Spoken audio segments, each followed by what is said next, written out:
You're listening to Keith Engle, the host of TGI Sports Talk on the National Streaming Sports Roku channel.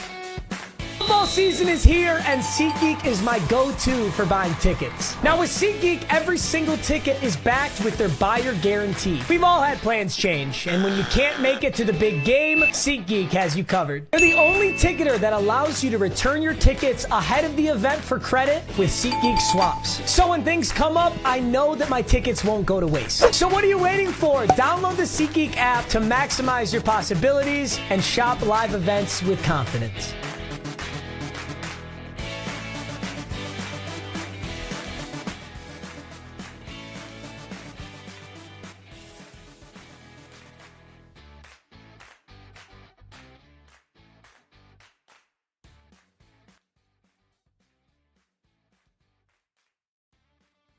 Sorry, guys, I'll start again. Good morning, everybody. Welcome to the TGI Sports Talk Sunday Stream of Consciousness. I'm Keith Engle, your host. Lots to talk about. There'll be lots of screaming and yelling in the next few days, if not longer, about yesterday's games. And I don't want to hear it. Shut up, all you Alabama people, all you Ole Miss people. Don't lose 3 games. Anyway, we'll get into all that. Ricky Henderson passes away. Shocker yesterday. We'll talk about Ricky and his career. I got a funny story to tell that I probably told before, but we'll get into that. All the college football, all the NFL games yesterday. Listen, 3 games left in the regular season for most teams now, and there's only 3 playoff spots left, guys. There's a lot of jockeying for position and division issues, but 1 in the AFC, 2 in the NFC, only positions left to get into the playoff. We'll talk about all that. Welcome, everybody watching on Facebook. Our TGI Sports Talk page, hopefully, Facebook, and my personal page. And also, we're on YouTube and Twitter on the TGI Sports Talk platforms there, but also Roku on National Streaming Sports Roku channel. We welcome everybody watching us there. And get those channels downloaded, man. It's a great Christmas present for yourself. It's free. Go out and do that. Welcome all the groups, or thank you to all the groups that allow us to broadcast this show there, or rebroadcast it there, I should say. John Gonzalez at the Sports Authorities, Greg Rawlings at America's Pastime, the Love for Baseball. A lot of players belong there, man. A lot of conversation there about Ricky Henderson yesterday and last night, I should say. Bottom Line Sports, Flo and the gang. We thank them for their support, especially as we head towards the Christmas season and the New Year. Thank you for all of you and your support. Let's Talk Sports, where Flo and the gang do their broadcasting, or the bulk of it. Ken Krause at Golf Bud, Sports of All Sorts, and many, many more. Quick shout out to Ralph Williams at RW Media. Ralph does some great stuff, including the Sports Corner with Smoking Jim Frazier every Tuesday from 4 to 6 p.m. Eastern. I've been a guest there many times, and I've always enjoyed it. SeatGeeks are our sponsor. You see the barcode, or QR code, I should say, up in the right-hand corner. Download the app, guys. Scan that. Download the app. It's not just good for me and National Streaming Sports. It's good for you, because when you were looking for tickets, SeatGeeks is the best place to go, especially last minute. What else? My thanks to my guest on Friday on 101 with Keith Engle, Jim Graziano, former standout power forward center at South Carolina back in the late 70s into 80.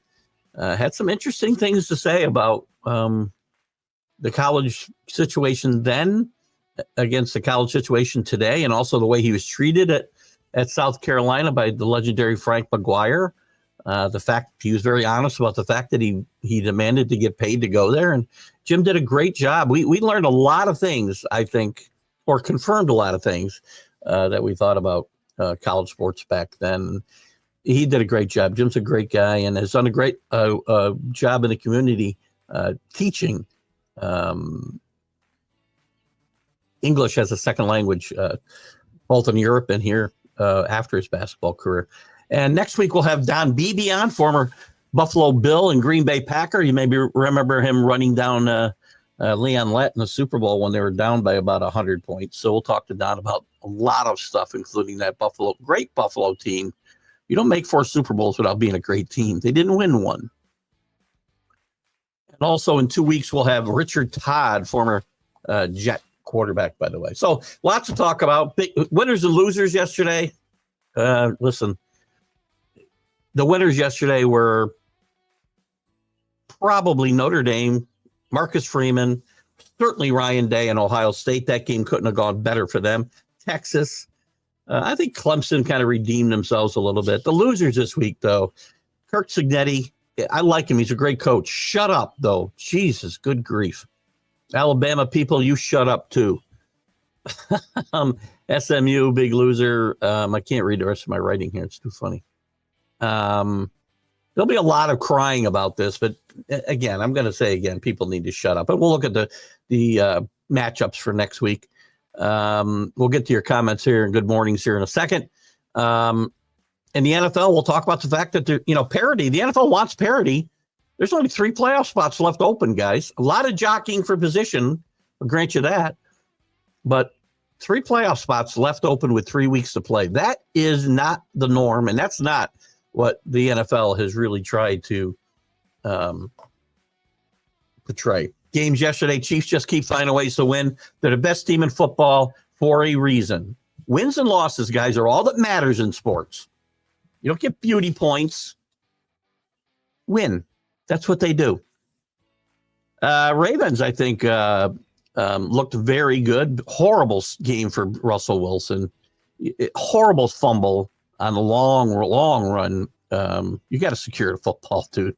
And you can't throw a pick 6 in this game. Dell gets injured in that same game. We'll talk about the NFL games today. More around there. Again, the great Ricky Henderson passes away. Our condolences to his family. Ricky was a one-of-a-kind one-of-a-kind player and person. Interesting person, Ricky Henderson, and we can talk about him today. We'll certainly get into Ricky much more on the MLB update later. Also, some other baseball news. The Yankees. I'm not terribly excited about the Bellinger and Goldschmidt signings. I mean, Bellinger's 2 years removed from being one of the worst players in Major League Baseball. He's over that, hopefully, and we'll see how that goes. But we'll talk more about that. Christian Walker signs in Houston. Bregman's the next big one to fall, and hopefully it's in New York. I like Bregman myself, and I do think he's got enough left in the tank to take a shot here. I can't read what I wrote there, and we can talk some basketball, college, pros, whatever you guys want to talk about. It is your show, as you know. Happy holidays to everybody. We got Christmas only a few days away. I don't know if Hanukkah went in. I know it starts late. Maybe it didn't even start yet. I talked to one of my employees about it. I know the other day, usually we're well into it, but I don't believe it's even, or maybe it has started now. This was a few days ago, and we had our holiday party. But I wish Merry Christmas to all those who celebrate Christmas. Anybody who celebrates Hanukkah, Happy Hanukkah to you. If you celebrate Kwanzaa or something else, enjoy your holiday. And don't be afraid to wish those that celebrate it their way a happy celebration. Goldschmidt, Simply Rizzo, the sequel. He's not that bad, Drew. I don't know whether you watch Anthony Rizzo play night after night. I love Anthony Rizzo. I pulled up Goldschmidt's stats here. We'll get I'm not going to spend a lot of time yet. We'll get into this more today. I want to get to some good mornings, but I mean, he still hit 22 homers and 65 RBIs. He's probably not as good a bat as Rizzo, but I'm okay giving him a shot. It's only a 1 year, $12 million contract. We don't know that they're done. Hell, I might rather see him DH than Stanton, but we can't move his contract. And again, we do see guys have resurgences, right? This is the first down year he's had since 2011. Yes, we don't know yet whether it's a permanent regression. He's only 36 years old. If he starts doing steroids today and his head explodes, he might be good for another 200 home runs. He said facetiously. But you're right. It's not a great signing. But Rizzo, he's got to play better than Anthony Rizzo, and I love Rizzo. Rizzo couldn't stay healthy. I mean, if nothing else, he'll be on the field. He played 154 games last year. So again, I'm not terribly excited. JB in the Back It Up Binge podcast, you can catch every anytime, I guess. JB, I still don't know if you do the show live or it's all on Memorex. If that's the case, you guys can go to Back It Up Binge podcast and catch JB's stuff at any point in time, which I do myself. Good morning, Paul Spada up in Wisconsin. Good to see you. Let me get a couple good mornings back, and I'll go back to your comment here that's coming up next, Drew. But Paul, good morning. Your Oregon Ducks get screwed. They get the best team left in the tournament in their first game. So good luck with that. And remember, Ohio State was a smart quarterback play away from having a chance to kick a field goal and win that game. Kenny Gifford, good morning, buddy. I'm about superstar, but I appreciate the good mornings up there. They got to be freezing, man. We're at 2 below when I woke up at about 5:45 this morning. And I don't know what you got. What do we got here now? It's still 0. No, it's got to be warmer than that, doesn't it? Well, it's -1 now. Yeah, we've gone up to -1. Good morning, Matt Henry. Good to have you with us, as always. Buckeye Nation. Great game for them, by the way. I'm going to come back to your comment, Drew. Don't get nervous. Dave Guyette, good morning to you, buddy. We said hello. William Akins, I see you there. Good morning. Happy Sunday to you. And again, Merry Christmas, Happy Hanukkah, and Happy Kwanzaa to all of you. I don't know all the rest of them, and I don't mean to leave you out, but what a Festivus. Again, I forgot Festivus from Long Beach, 5:30 in the morning. Billy beats Danny Fuller here today out on the West Coast. Billy is a dedicated individual. Let me get back to some of the comments I skipped over here. Also very interesting watching how the first base free agent mark. By the way, I will say this. Back to Goldschmidt for a second. I'll finish this comment because I see Alonso is still out and about. Again, I'd rather have Goldschmidt at $12 million than sign Alonso to 24, 25, whatever, 30 million, whatever he's going to try to get for 3 or 4 or 5 years. I don't want that. I don't want that Dave Kingman clogging up first base and the base pass if he can get on it without hitting a home run. I just don't want it.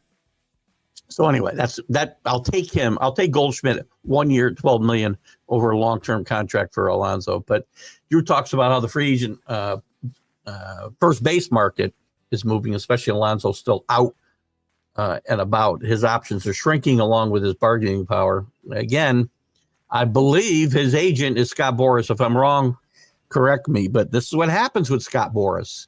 He overplays his hands. Yeah, he gets a Soto as a big contract. And again, if he's not Alonso's agent, it's still relevant.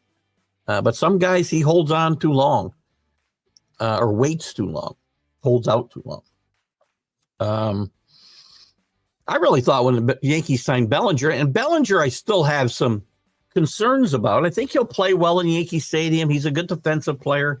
He's got to play center field or left field, depending on what they do with Dominguez or another signing. When they signed him, I thought there was some thought he might play first base, and they may go after a left fielder like Hernandez or I had somebody else in mind. Santander. But again, I have my concerns about Bellinger, who, he's 2 years removed from 2 consecutive years being among the worst players in Major League Baseball. So I'm going to hold out hope that this is a good thing. I was an advocate for getting him last year. He did regress this year a little bit from his numbers last year as well. And last offseason, I was a proponent of going and getting him, and we'll see what happens. Listen, again, I've told you, it's not a great market out there when you got as many holes to fill as the Yankees. I think the Yankees are probably doing as good a job as they could do to fill these holes and not overpay guys. And Bellinger, by the way, has a legacy here with the Yankees, as his dad, as I mentioned Friday, is was a Yankee for parts of 3 seasons, I want to say. Clay Bellinger. I've attempted to get Clay on the show, the one-on-one show, a couple times. I'll redouble those efforts now. And he was part of 2 World Series champions in New York as well. We did these good mornings. Hanukkah starts on Christmas this year. Only the 5th time in over 100 years. There you go.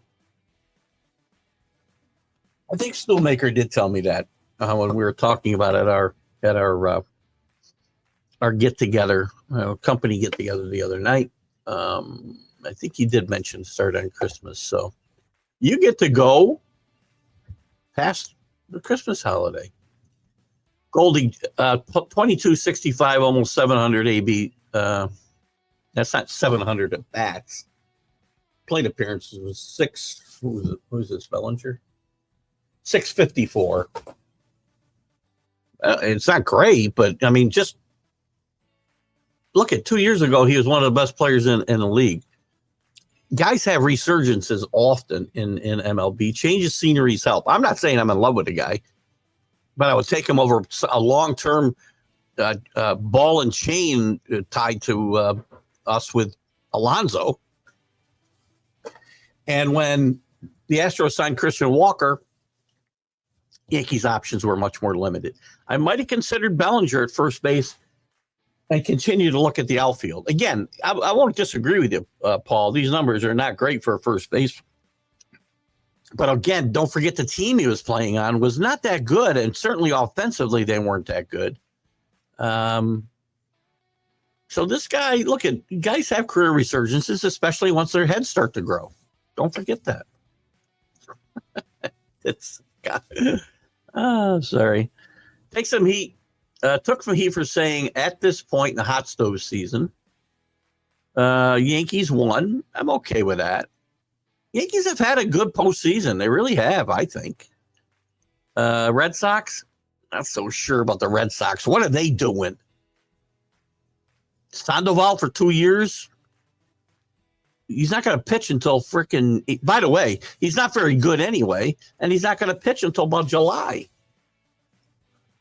So I'm not sure about that. The Orioles, I'm okay with. I think the Orioles, again, needed to make a big splash. They still could by re-signing Burns, by the way. I got to look at everybody, and the moves aren't done yet, so I haven't. I didn't get any response back. I got my guy who likes to really, ask me a question just to start a debate in Messenger. He's a Yankee fan, and if you're watching, Matt, you're always welcome to comment here. I keep telling you, I'm not going to go over everything I go over on my shows with you for 3 hours in a conversation back and forth on Messenger. I've told him this. Come on the show. We'll debate all you want. 2 hours.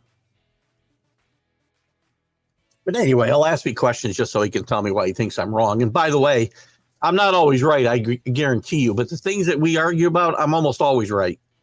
And then he reverses his position. He wanted Soto back until he signed somewhere else. And he said, I never wanted him anyway. Look, stick to your freaking guns, dudes. Anyway, what did we come up with? I don't know what. Oh, he asked me about whether the Yankees should try to get Arenado. Is that right, Drew? I can't say his name. Or and too big a contract. I'll go get Bregman. I think Bregman has more left at this point than the St. Louis third baseman.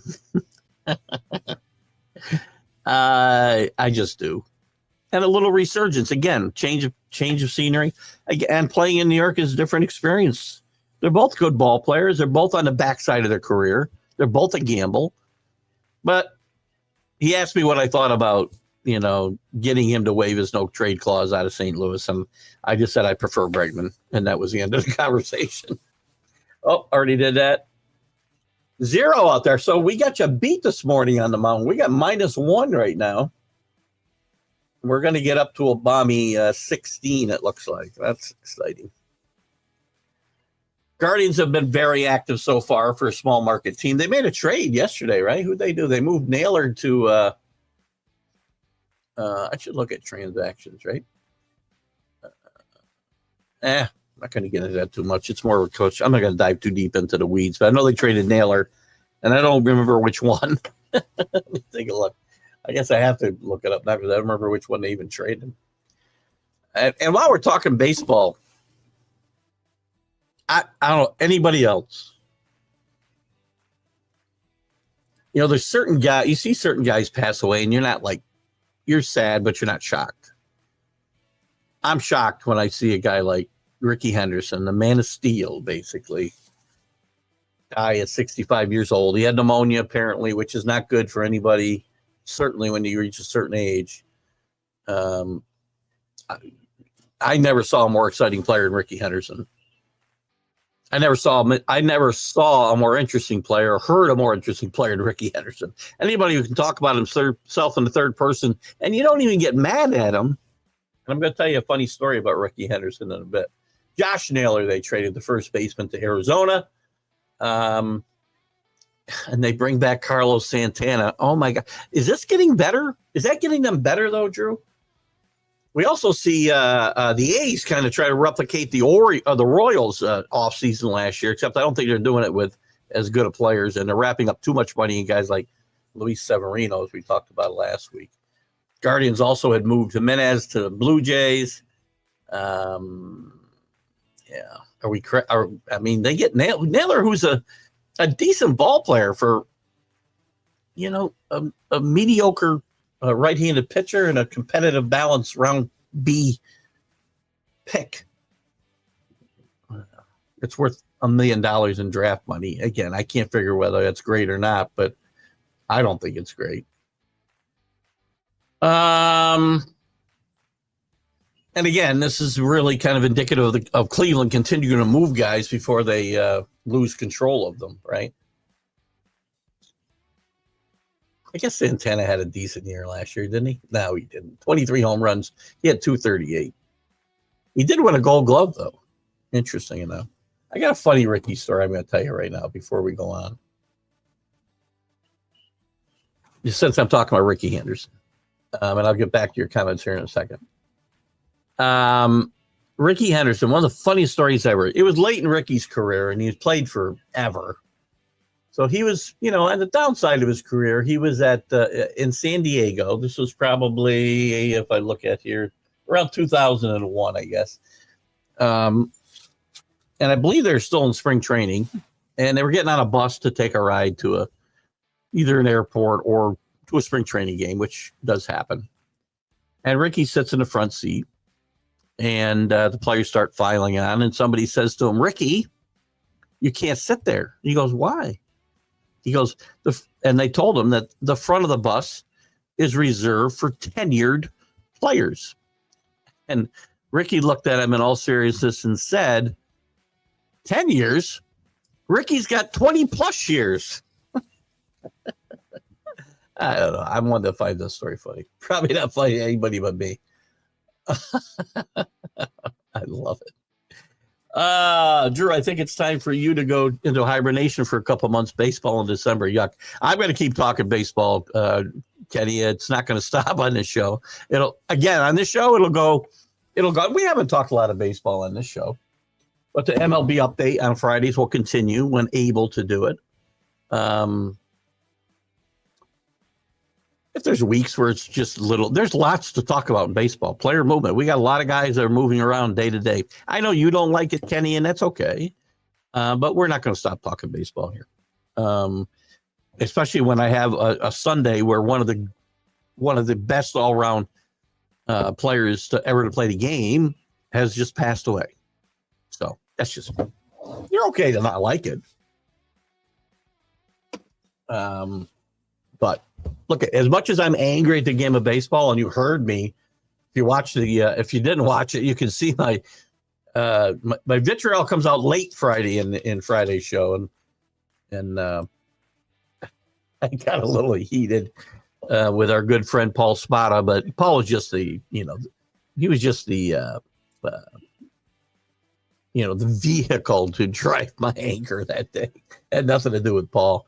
It had to do about the game. The game sucks sometimes. But I'm still a baseball guy. First and foremost, I want to watch the game I grew up with and enjoy it.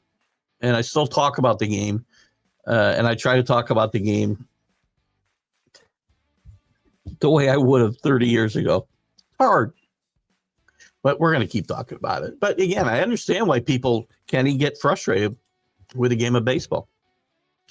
Matt Henry, Will Howard figured out how to throw it over the top to the best wide receiver in college, and Jeremiah Smith. It took him only 13 games to figure it out. Tennessee's defense was not good. Tennessee was soft in that game in my mind. And by the way, Ohio State, the scenario of how this worked out was best. If they got out of the block slow yesterday and that crowd turns on them after Michigan, we didn't know it was going to happen. Worst case scenario is they fall behind and 14-0, 14-3, whatever. And the crowd gets ugly. A lot of Tennessee fans there too, by the way. But Tennessee was putrid in this game. Ryan Day, as I said earlier, one of the big winners of the weekend, and the Ohio State Buckeyes. They needed to win here. A loss here would have been devastating for this program after losing to Michigan, probably one of the weakest Michigan teams that they've come across in recent years. I guess when Rich Rodriguez wasn't there. Ryan Day may very well have been in trouble with the loss yesterday. Ryan Day might still need to get to the national championship game to keep his job. I don't know. But he did. We went a long ways towards righting the ship yesterday. And congratulations to them. They played great. Tennessee played very poorly. Their freshman quarterback didn't play well. A lot of blowouts yesterday, unfortunately. And you got to expect that. You're going to go to 12 and then eventually 14 or 16 teams. You're going to have first-round blowouts. That's just the nature. Alabama fans, you still need to shut up. The teams that you didn't make it in front of, lost one game, or made it to their conference championship. You did neither of those things. Did you have better wins than those teams? Yes. Was your record anywhere near what theirs was? No. And if you're going to start saying the records don't matter, only strength of schedule, only matters who you play. Well, what are you going to do? Start taking 6-6 teams in over teams that win go 10-1. I'm sorry, 11-1 in the Big Ten. I understand Indiana's schedule wasn't that great, but it isn't their fault. Michigan and Washington, two teams that played for the national championship this year, were not as good this year. They don't make the schedule. And all of those teams that are going to be running their mouths today and tomorrow and probably until this playoff is over, or till some changes get made, or I'm taking my ball and go home, you need to shut up. You had all kinds of chances to take care of business. Alabama, Ole Miss. Lane Kiffin posted yesterday like the child he is. I like Lane Kiffin, but he's a freaking 12-year-old boy. He posted during the game. Shut up, Lane. Even South Carolina fans are speaking up. You all lost 3 games. That has to matter. And you guys, by the way, are part of a league, and I'm sure you were all for it, of putting super leagues together so you can get lots and lots of TV money. Well, this is what happens. You cannibalize yourselves and you lose opportunities. This is why the Big Tens and the SECs of the world are going to go screaming and crying. By the way, the Big Ten's a big winner yesterday. They're going to go screaming and crying that we want to go to 14 teams and we get 4 automatic bids. Bullshit. Yeah, so Nick Saban can say it, so can I. Everybody needs to just freaking shut up. Including me, probably. I don't want. Yeah, and how many strikeouts and how many? Let's take and he's bad. He's a bad fielder. No, I don't want him. He's Dave Kingman. Did you want Dave Kingman on your team hitting 40 home runs a year? I didn't. What's he hit? What's his batting average? All of a sudden, I think Paul wants to move into the itch competition late in the year. I understand. Listen, he's a good power hitter. That's all he does. See how many times he got 100 RBIs? Twice in his career. Oh, sorry, 3 times. He's hit 40 home runs twice. That's it.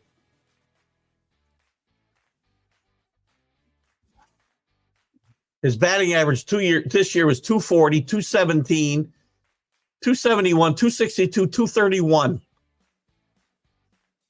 His on-base percentage is horrendous, except for 1 year, all the way back in 2022, 352. Other than that, 318, 329. That's terrible. His slugging percentage, you think he's a great slugger, huh? He's only had more than 30 doubles once. His slugging percentage was under 500. Yeah, I don't want him. He strikes out 150, 172 times the last 2 years. He doesn't play good defense. No, I'm not a Pete Alonso fan, and I don't apologize for it. I mean, Paul Goldschmidt, as bad as he was last year, again, he only slugged 414. Not a good year. I don't disagree. But I'm not wrapping up the money. It's not just having him, Paul. It's wrapping up the money besides. Don't forget, in 2026, there's going to be a huge fight, and I think the owners will win. There's going to be a hard salary cap in baseball. And I'm not wrapping up $30 million a year for 5 years in this guy. No. Again, we can agree to disagree. You want him on the Red Sox? Take him. I'll be glad to pitch to him 18 times a year or in 18 games. So that's about what? I can't math very well. 72 times a year. Not a fan and never will be. Nobody will ever convince me he's one of the better players in baseball. The Bellinger trade isn't great, but mostly from the value proposition standpoint. At half his cost, it would be okay. Good field. He can play 3 positions and play them pretty well. He's a better first baseman, I think, than he is an outfielder. But the Yankees now, even if they don't go with Dominguez, have an option in center field and get Judge out of right field. That matters as well. And as long as he's a Bellinger the last couple of years and not the Bellinger from the 2 years before that when he was one of the worst players in Major League Baseball, I'm okay. We had, and again, I don't want to get into the shift argument again today and spend 2 hours on that, but Danny Fuller, who's not with us this morning, hopefully Dane's doing okay. Had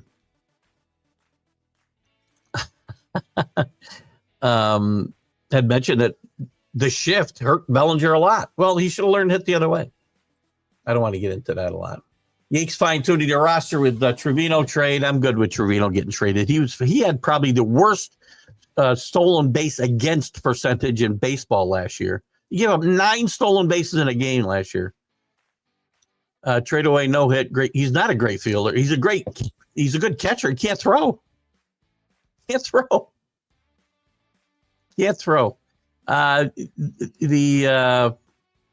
I'm okay with that. Wells has come into his own. Didn't hit well in the playoffs, but I'm not worried about that. His defense has improved. He's no worse a thrower than Trevino. Trevino was absolutely horrendous behind the plate throwing the baseball. Calls a good game. Horrendous throwing out base runners. And Cruz has got some upside, and I don't care about the catcher. This move is more about addition by subtraction. Bill Sobkowitz is out there today. Hope you're still with us, Bob. How far behind am I on comments? I always like to see where I stand here. So hopefully this wasn't too long ago, Billy. 8:53. I'm about 10 minutes behind. But Bill, if you're still there, howdy. Listen, you guys in the Amsterdam area need some carpentry work done. You're going to build a deck. You're going to remodel a room or bathrooms. I know are his specialty. Billy does great. Saab does great work. Built our deck. He was looking at my stepdaughter and son-in-law's house to do some work for them, and it's a challenge, so it may not happen. But Billy's does some great work. Check him out on Facebook, Bill Sobkowitz, and you'll see his work Ricky is a very polarizing player. Impossible to ignore his skill set, abilities, and achievement without admitting his me first team last personality. Whatever. He's a great player, and he played on. Listen, that may be true. That may be true, but he played on a lot of winning teams. By the way, there weren't teams that I'm trying to see. I mean, the A's won consistently while he was there. They should have won more World Series. I'm not blaming that on Ricky. The Yankees never got over the top when he was there, but they had serious pitching issues. Ricky had some great years in New York. I'm not saying he's the best team player, but he's one of the best all-round players in the history of baseball. And this is an important and sad loss for Major League Baseball community. Ricky was a character. I'm not hiding from his me first team last personality. There's a boatload of those people out there today, and I deride them. I agree, but most of them don't have the talent that Ricky Henderson had. Ricky could single-handedly destroy anybody's game plan when he wanted to play well. And we can say whatever we want. He won an MVP. He finished in the top 10 about six more times, I guess. Top three times. He's a great player. He won on winning teams at Oakland. He won on winning teams in Toronto. Went back to Oakland, I think, and nearly got them back over, helped get them back over the top. I'm not going to, again, I don't like the me first attitude. I think we know that from my shows and all of my commentary, but I'm not going to take away from the fact that Ricky's one of the most talented, unique players ever to play the game. Ever. There's Danny Fuller out in L.A. Good to have you with us, buddy. Bob Hildeberg. Bills 44, Patriots 16. I'll take that score, Bill. We have Bob. I'm sorry, Bob. I said Bill. Bob Hildeberg I had on a couple of weeks ago, a great Patriot historian. Also, I got a bunch of books. I got to thank Lori DiGiorgio, Jim Malurk. I don't know if you're watching, but thank you. I got a couple of gifts in the mail, a couple of my employees, some Patriots trivia, Yankees trivia, Patriots, something else I got. I got to look at the books. I don't have it in front of me. I wish I brought them. Not yours, though, Bob. Damn it. But I'll send them some personal thank yous later. If they happen to be watching, thank you so much. Football offseason is becoming just as interesting as baseball one. So no, we don't stop talking about player movements and changes during those periods. Actually, football isn't becoming just as entertaining. It's actually more entertaining. Nobody does a better job. And baseball, in my mind, Drew, I think you got this backwards. Baseball is now trying to model or follow the model that the NFL has done. The NFL has done listen, we can talk all we want about the NFL and Goodall, but they have done they do the best job of keeping their sport on the front pages or back pages, however you want to look at it, than any sport. Because you have the regular season, which doesn't end until February, right? We go right into free agency. We go right into the draft. We go right into OTAs. We go into training camp. It's in the news 24/7. It's 365, 24/7, basically. Baseball wasn't always that way. Baseball's trying to make their draft like the NFL draft. It's not working, by the way, because we don't know who these kids are. You don't get to see them. Nobody watches. I watch college baseball. I know a lot of these guys when I see them. Not all of them, like I do in the NFL. But they're trying to follow that model. So, in some cases, I think they've done well. Again, we follow the World Series up with free agency, and the winter meetings are only a few weeks later, a month later, whatever. As the season goes, it's probably going to happen during the World Series, the way we keep lengthening the season. But baseball's doing a better job of keeping themselves in the conversation 12 months a year, and that's what all these leagues want. And yeah, we're going to keep talking about them. Hope you're correct. I do, unfortunately. I want to see it the other way around. But every college game format Yeah, again, yes, four mismatches, as I said. But one thing to remember, Danny, in this conversation, and the conversation that's going to be coming up on social media and in the media the next week, just because these were four mismatches does not mean this committee got it wrong. They got it right. Indiana, SMU, they're going to be the two big ones that come up. Clemson won their conference. There's really no argument there. But SMU in Indiana deserve to be in front of Alabama, Ole Miss, and South Carolina. And anybody else who might want to argue. Miami. You want to argue? Win games. I'm a Miami fan. Win the games you're supposed to win. It's great to have big wins. Alabama. Yeah, you beat Georgia. Ole Miss beat Georgia. But they both also lost to unranked teams, to Vanderbilt. They give up 40 points to Vanderbilt, Alabama does. Ole Miss goes and loses to unranked LSU and unranked Florida. You didn't take care of business. I would say South Carolina's got a better argument than either one of you guys. So both of you, the AD from Alabama, shut up. Lane Kiffin, shut up. How about go out and get your football team better? Because records have to matter. Lower your strength of schedule. I don't care. People are all worried that this 12-team playoff would diminish the regular season. And in my mind, it did not, because of the way it hashed out and the way they took into account record. And strength of schedule matters, don't get me wrong. But when you got a 2-loss disparity, if Alabama lost 2 games, they'd have been in over SMU. Maybe even Indiana, but not 2-loss discrepancy.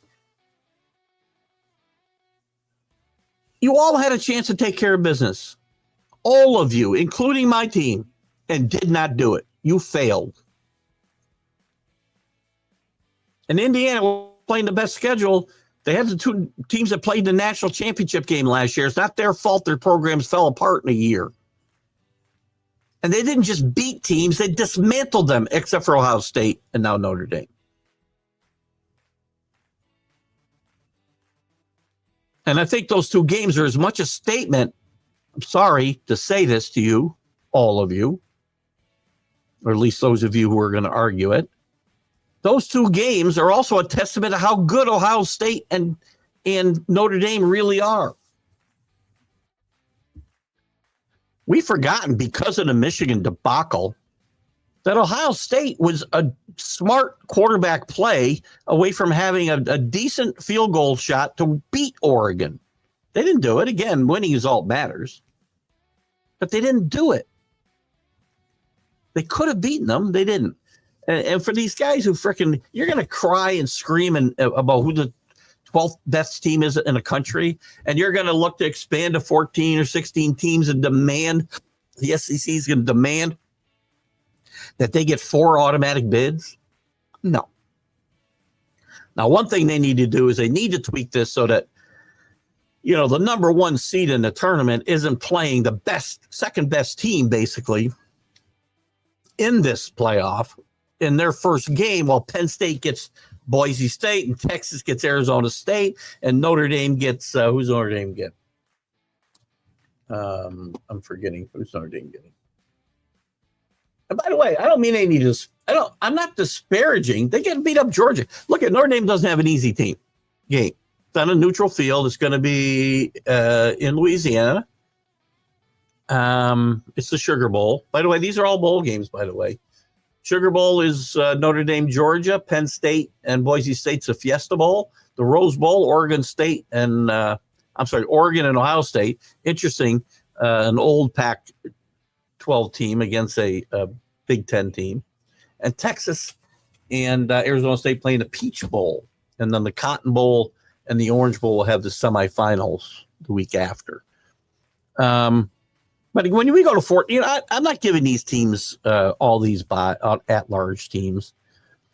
And again, I think you really eliminate this. If we're going to see blowouts in the first round, why don't you go to the theory that I stole from Basement Bob? Yes, you can get your lawyers his typewriter, because I'm sure he doesn't own a computer. Get typing up a new cease and desist order for me. I think they should go to the program, the model that is 16 teams, and take all the conference winners. Take conference winners, 10 of them, and take 16 at-large teams. You're not going to see worse games than you saw yesterday and Friday. Same. Yeah. Well, I don't know about winning by 50 or more, but he better win it convincingly. 50 or more is a lot, Kenny. But I don't even know who's playing. Jackson Dart playing. We don't even know who's playing. The opt-outs are out ridiculously bad. We should stop playing all these bowl games probably, except for a handful of them outside of the playoff.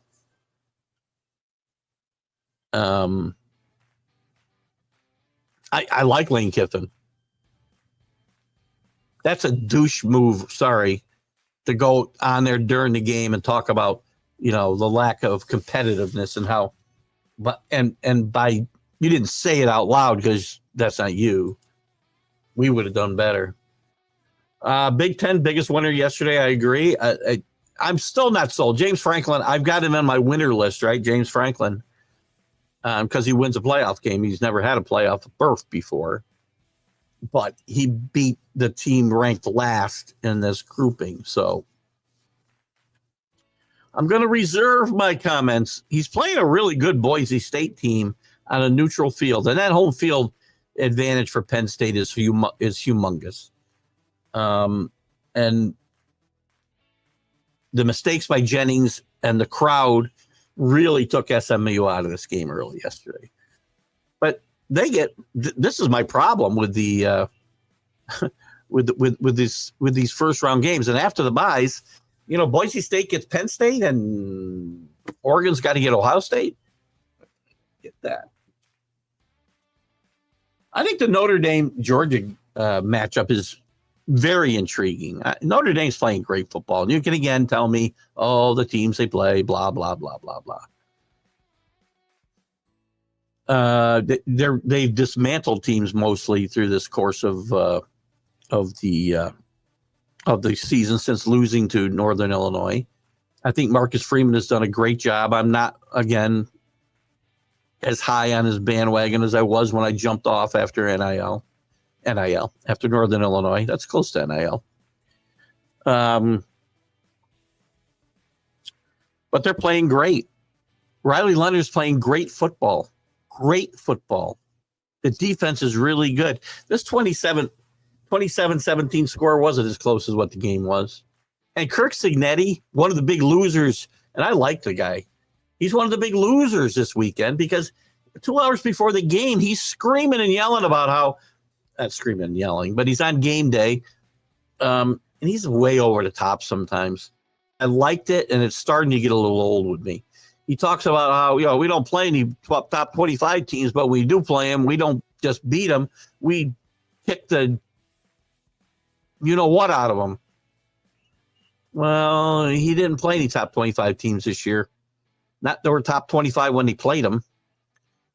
And he beat a top 25 Coastal Carolina when he was at James Madison, excuse me. And you can't go on there screaming, yelling how we deserve to be here and blah, blah, blah. And then in the fourth quarter, you're down 20-3, 3-possession game, 10 minutes left. You're at the Notre Dame 48 and you punted? You coached like a guy who was looking not to get blown out. And Notre Dame took the ball right down the field and scored. Just ridiculous. Yes. I've learned French very well, if you noticed, Drew. I got to tell you, I love Nick Saban. Nick Saban has really come across with a great personality on game day. Oh, my gosh. He was awesome dropping the bullshit yesterday.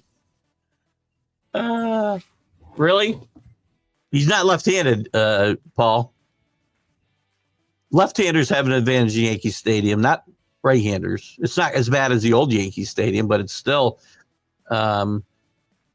again, judges don't judge what Alonso's going to do in Yankee Stadium based off of Aaron Judge. I don't think Alonso hits balls to the other way the way Judge does with authority. You can talk up Alonso and you can take him on your team. Why isn't your team pursuing him? You got a lot of holes in that team. You could use Pete Alonso. I think it tells you a lot. I think it tells you a lot about Pete Alonso and his perceived value. The fact that first basemen like Christian Walker, Paul Goldschmidt, and others are getting contracts and he's not. Carlos Santana got a contract.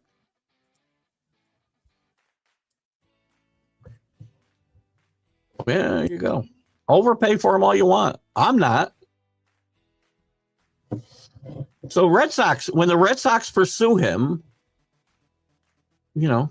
I would get your team on the phone now, Paul, and say, go get that guy. I didn't say he sucks. Dave Kingman didn't suck. If Dave Kingman, for whatever reason, wasn't blackballed from baseball when he was 35 years old, he'd hit 500 home runs. Doesn't make him a great player. Doesn't make him a Hall of Famer. 500 home runs was always automatic Hall of Fame. Dave Kingman, I don't think, would have made a Hall of Fame if he hit 500 home runs. Nor should he have.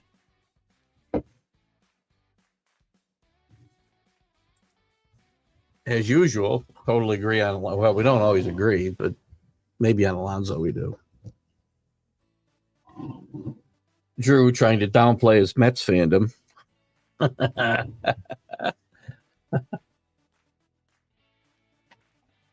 Oh, gosh.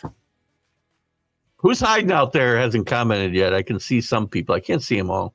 Sonia's there. Hi, Sonia. Robert Butler, Sports Scopes. Paul loves Goldie. People tell you Goldie, one of my favorites. But man, New York, I could be wrong. Yeah, I could be wrong too. Again, you guys know me. I have very strong opinions and I'm always going to express them. And then when I'm wrong, I'll admit it. Never going to see me not admit my issues. That's my issues with this guy who beats me on Messenger all the time. Never once has he ever come back and said he was wrong or I was right. I'll give you your kudos, Paul Spada. If Alonso signs somewhere and turns into a real ball player, not just a home run hitter, again, focusing on home runs, that's what's wrong with baseball in general. We just talked about it the other day. Nobody plays small ball because we rely on guys like Alonso to just hit balls over the fence. Anybody, if he signs somewhere and he proves to me that he's an all-around player, raises his average, raises his on-base percentage, continues to hit home runs and drive in runs, then I'll tell you he's a great player.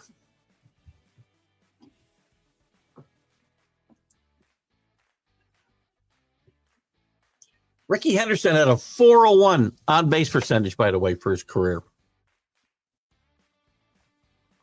Ricky walked.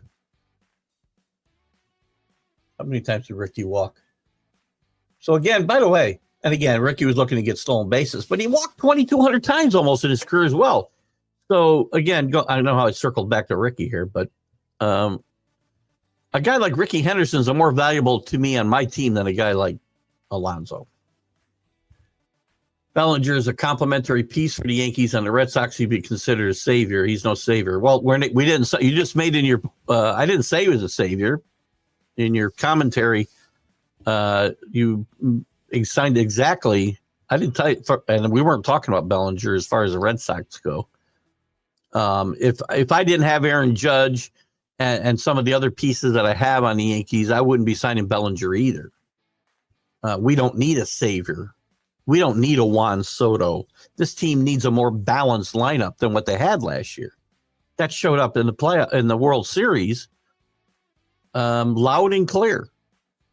Yankees have done the right thing, not re-signing Soto, signing complementary pieces like Bellinger, like Goldschmidt, assuming they can play in New York into, somewhere near their career norms. I need to get Bellinger's 20 and 21 seasons or 21 and 22 seasons out of that norm. But Goldschmidt's had one down year. We don't know if that's a trend yet. Yes, he's 35 or 6. But I'm excited about the possibilities. Not going to rip them right away. Yankees, I like their approach so far. I want to see a more complete, a more baseball fundamentally sound team. And hopefully we're heading towards that. Better defense. A lot of quarterback changes in the NFL this week. Cousins, one of the most prominent. Listen, it looks like, and I wouldn't doubt this, right? It'll depend maybe on what Michael Penix does these last 3 games. But the talk is Atlanta will cut him sometime before. Sorry, I'm distracted by somebody on CBS Morning Show.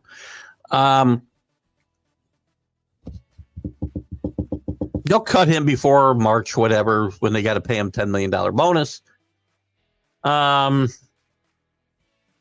will still tell you, Kirk Cousins hasn't necessarily worked out. He wasn't horrible. He was pretty inconsistent early in the year. He's been very bad the last month. But I will continue to tell you that Atlanta front office should be embarrassed with themselves the way they built this team. You go in, you say you're all in. You sign a $40 million quarterback, and you give him no help. Not necessarily him. The team, no help for this year. Michael Penix wasn't helping this team right this year. Michael Penix is going to save their season in 3 weeks. If somehow they manage to get a playoff spot, of which there's 2 left in the NFC, by the way, and they don't have one of them right now, where do they stand? Where's my NFL standings? Playoffs. They stand right now at number 9, and they're actually Rams aren't making it. Well, they're a game behind the Tampa Bay. So, yeah, they could rally, but that isn't what they should have been doing. If this was your plan, you should have signed a different quarterback for less money and get Michael Penix in there sooner. And you wouldn't have had to spend the money on Kirk Cousins. You could have spent that money elsewhere to help that putrid defense, maybe. This Atlanta team was crazy from the time they picked. First of all, Michael Penix at 7 was a reach for anybody, much less the Falcons, who already had a starting quarterback. And you can't tell me, they were getting ready for the future because they wouldn't be in this position again. Well, you're going to be in the same exact position where you're going. And you can't, if you say you're all in, you don't draft a backup quarterback. But yes. And I find it interesting too. Drew, I mentioned this earlier, and maybe some guys weren't here. But I find it very interesting. As much as the NFL loves parity, there's some really bad football teams, number one. And number two, there's exactly one playoff spot left to be had in the AFC. Now, again, some division and home field stuff to work out amongst the teams that have clinched. But 5 teams have already clinched a playoff spot. And 2 spots are left in the NFC. Totally 100% agree the committee got it correct. I also think staying home is a factor. It's a big factor, without a doubt. They did earn the home game, but then if you get a bye, you don't get a home game either. I mean, that again, I think there's some tweaking to do here, Danny. And maybe logistically you can't really, well, maybe you can. Maybe you can't play those second round games at home because you don't know who's going to go where and whatever. You need to know where they're going to be, I guess. That's part of it. But I think they need to tweak it somehow. Personally, I'm going to do away with the buys. I want 16 teams and no buys. And by the way, you'd get a cleaner bracket that way than what you have right now. But I don't want to just take, whatever, 10 more or 10 at-large teams, or 12, I guess, the way it's built today. Well, 11. I don't want that. but I want to see a cleaner bracket. I really do. And maybe everybody can have a home game in that first round when you play. Everybody plays. It's kind of unfair for these teams to get a home field advantage. Because, by the way, that game Friday night in South Bend is the first postseason game ever played in NCAA college football that was not played in a bowl game or on a neutral field. Interesting difference between how malcontents are handled. Deontay Johnson was waived by the Ravens, as he probably should have been. And, well, again, I don't know. It probably depends on the way their contracts read, too, Drew. Devondre Campbell might be suspended without pay. Deontay Johnson likely is getting paid by the Ravens not to play. I'm not sure about Devondre's situation. Maybe somebody can check that. I'm not going to spend the time to do that right now. But he's never playing for the 49ers again, that's for sure. And my guess is a lot of this is based on language in the contract, language in the CBA. Again, who knows? They're both malcontents. Devondre Campbell, I wouldn't sign him. I wouldn't touch him with a 10-foot pole. I mean, let's compare me first guys, right? There's different kinds of me first guys. There's guys who he'd started all the games before he got benched, and then refused to go in the game to refresh your memory. That's a lot different than a Ricky Henderson who's out there. And by the way, Ricky's selfishness also led to teams being better. He was out there trying to accumulate numbers and stolen bases, and most of those efforts would lead to team victories. He wasn't out there refusing to play, although there were a few times Ricky might have had some hamstring injuries that weren't that serious because he had some upset about some contracts.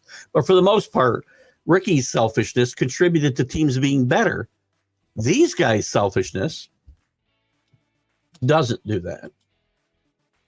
Hello, CA. Good to have you with us. Merry Christmas to you. AC Nights out here.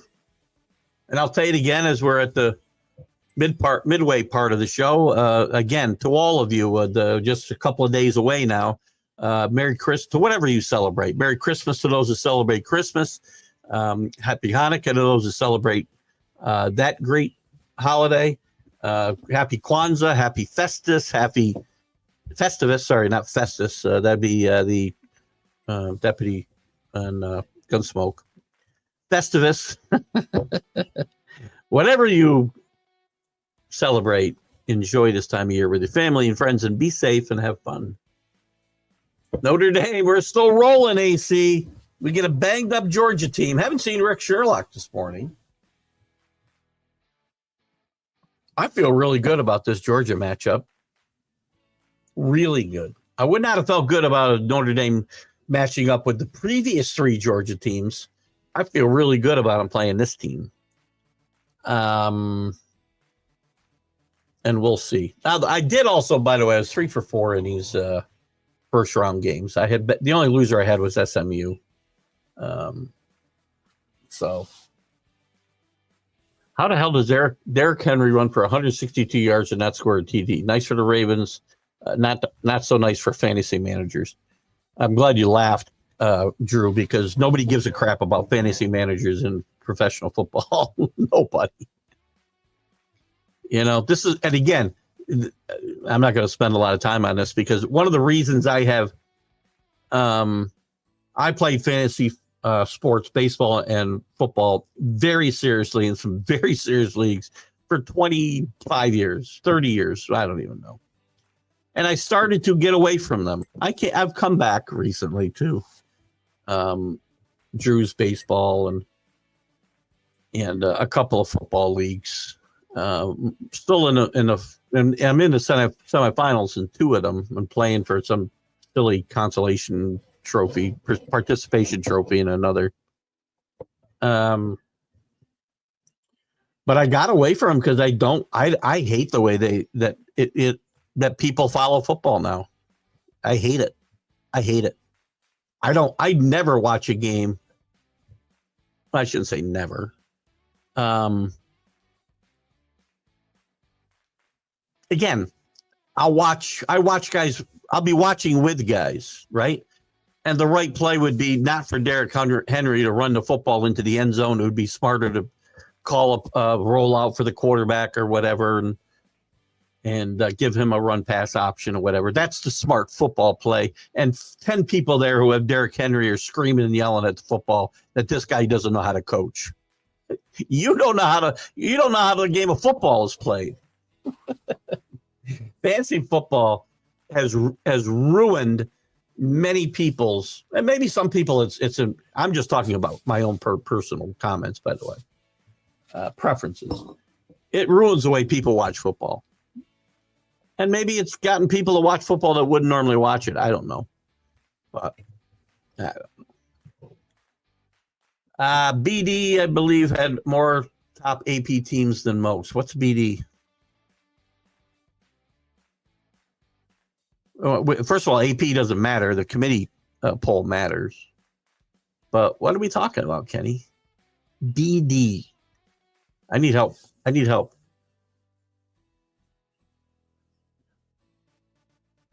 Had more AP top 10 teams than most. I'm not sure what we're talking. I'm lost with that comment. Help me out, Kenny. What I don't know, but I think going to 32 or 64 playoff team like college basketball is coming. Why not? They're never going to go that high, Danny. Players won't opt out till they're eliminated. Just an opinion. I don't. Maybe you could. To me, that's too many teams in football. Basketball's a little bit different. And I'm not sure I know why. I'm not sure I know why I think that. If that makes any sense, it's just my off the top of my head comment. 32 teams would be way too much. Well, first of all, you have to shorten the regular season because you have to play. You got to play to 32, 16, 8, 4, and 2. You got to play 5 weeks of football. I guess you could still get it done. Yeah, you could still get it done. We're going into late January now, right? So players theoretically won't opt out. I don't know. It's a thought, but not 64. I mean, they're not 64 teams that deserve to play. Again, then you are getting, I think, because what's going to happen is some year, and I get maybe this couldn't happen, but you could see a 7-5 team get on a roll and win a national championship. I don't want to see that. In basketball, they play a lot more games. I'm okay letting more teams in, I guess. I don't know. I don't know, Danny. I guess I got to think about this further. But I think 16 is the number. Because now I've got all champions. I've got 10 champions and 6 of the best other teams in the country. And let the Alabamas go argue when they can't get themselves 16th best team in the country. I'm not saying I want Alonzo. I'm saying great power for Yanks. Don't worry about my team. So you're telling me how great he is, but you don't want him. I'm sorry, Paul. I got nothing, dude.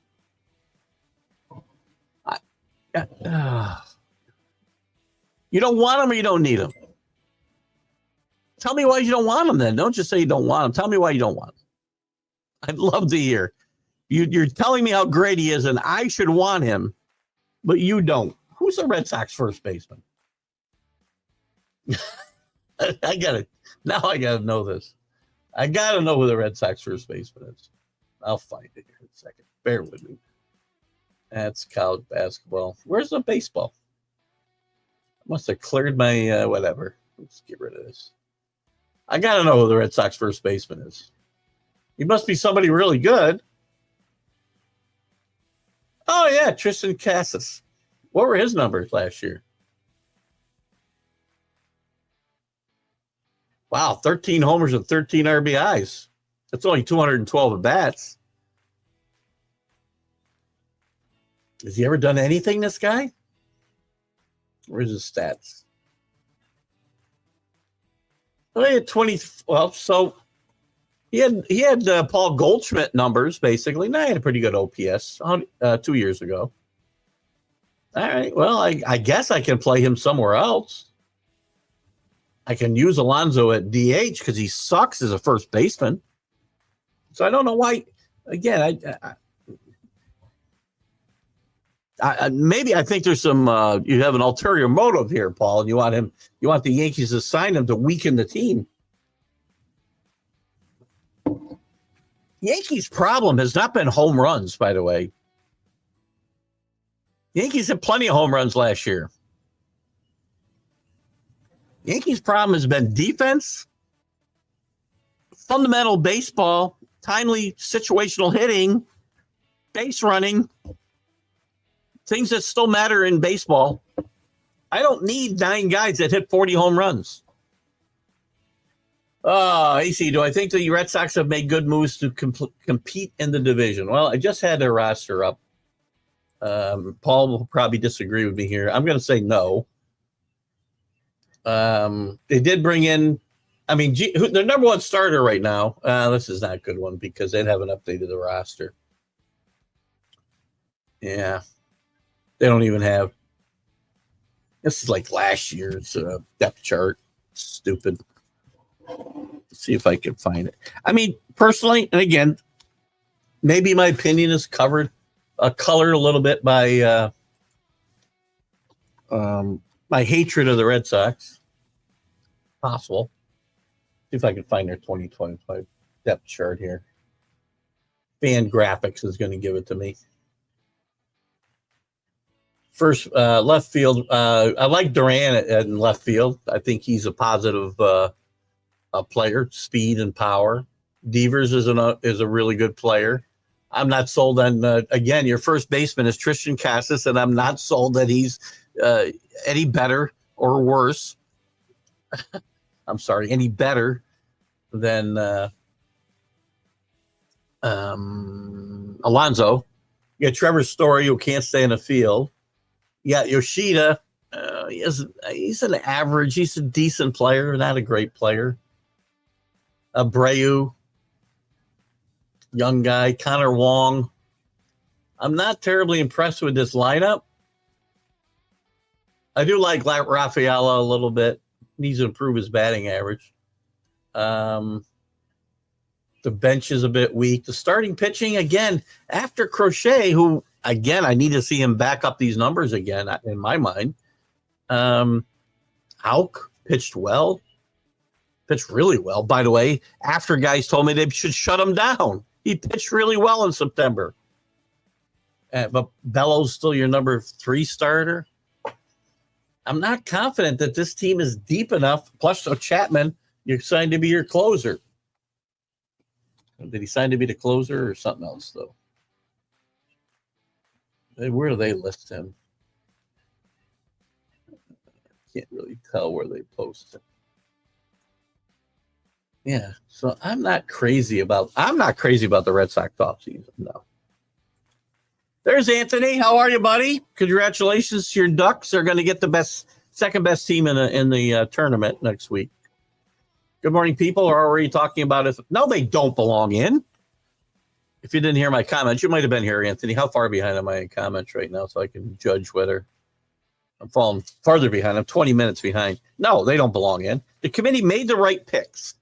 You can't lose 3 games and get in over somebody who lost 1. Who plays in a major conference. If strength of schedule is all that matters, then you will devalue the regular season, which is what everybody was afraid of. And the regular season was terribly exciting this year. Now, they need to do something about the seedings and the second round matchups. There's no way the Oregon Ducks should be playing the second best team in the country. Red Sox third. I agree with that.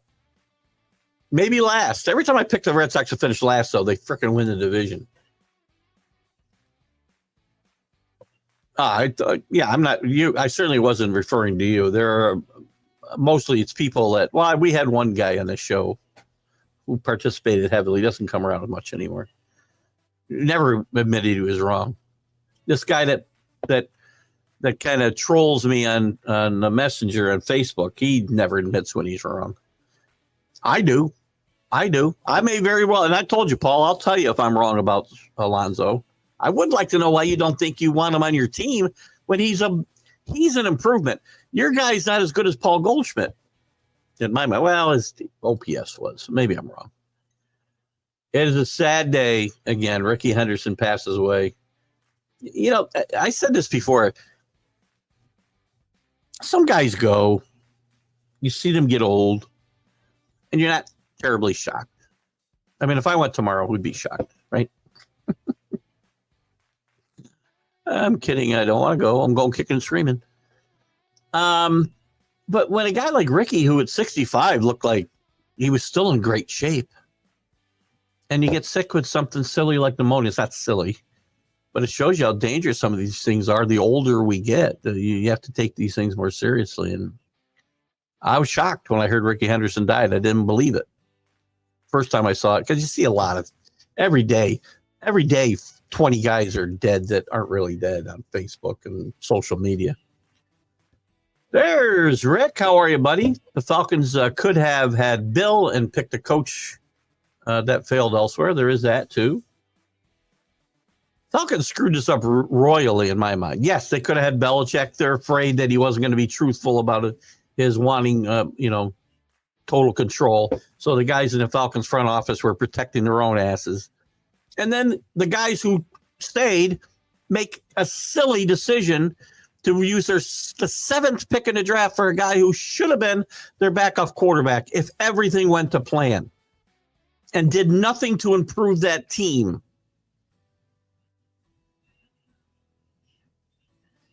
If Michael Penix was improving the team more than Kirk Cousins, then you should not have signed Kirk Cousins, and you should have overdrafted Penix where you did. Silly.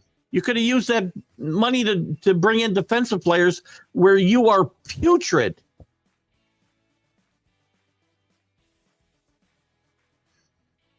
I was first this morning and you skipped. Oh, were you? I'm sorry, Rick. I'd never skip over you, buddy, on purpose. Were you here early? You've been quiet since. Drew, oh, you were right after Drew. My bad. I apologize for that, Rick. You know I would never dish you like that. Basketball advantages, you play twice a week. Yes, you can certainly get through a 64-team tournament much faster.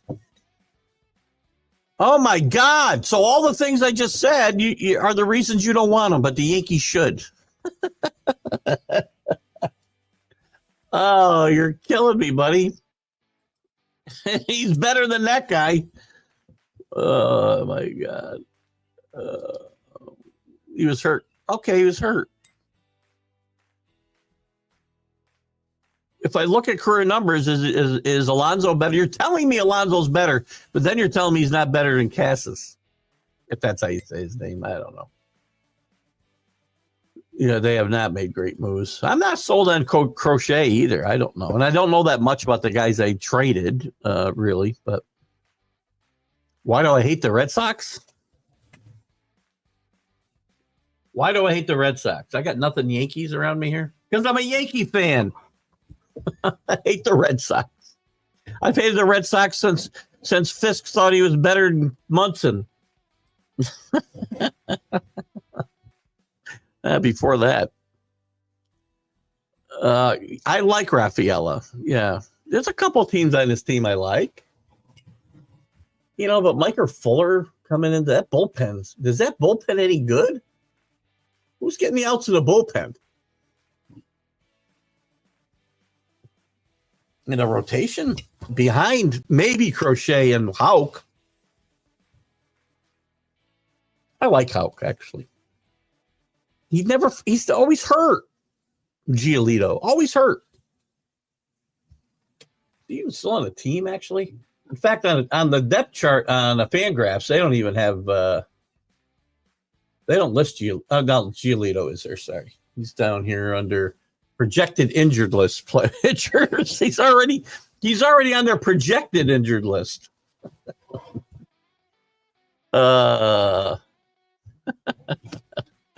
I'm sorry, Paul. I'm always going to disparage the Red Sox. No, AC, the Red Sox moves have not been great. I think a crochet deal will end up blowing up in their faces. He'll get injured again, and they gave up way too many high potential prospects. There you go. I haven't even dove into the prospects. I'm not a big fan of the guy. And again, I didn't want to see him in New York because everybody comes to New York gets hurt.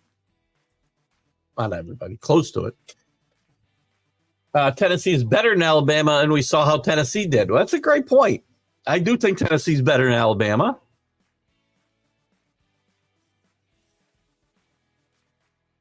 The Ducks are playing with the lowest ranking team left.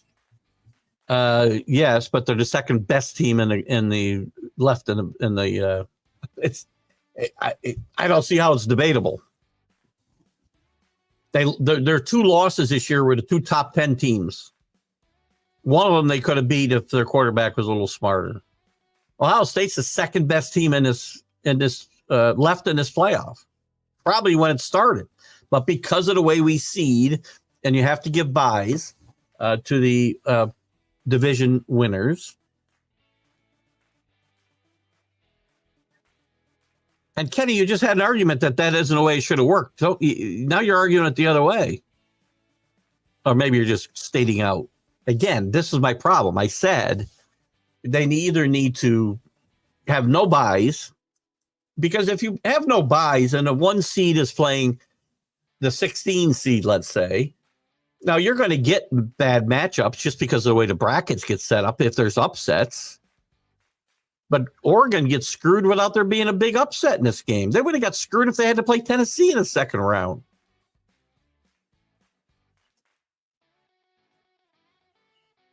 Because if you reseeded this team, I guarantee you something.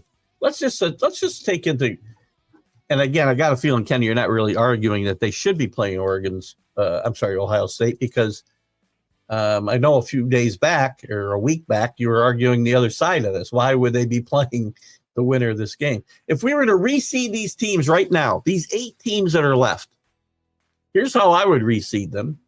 Oregon 1, Ohio State 2, Notre Dame 3, Georgia 4, Texas 5, Penn State 6, Boise State 7, and Arizona State 8. Maybe I flipped those two.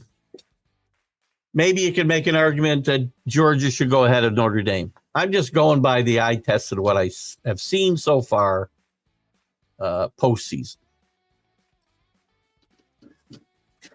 It's not a question of whether Miami would have done better than SMU or Clemson. I agree. They might have done better. They probably would have scored some points, unlike SMU.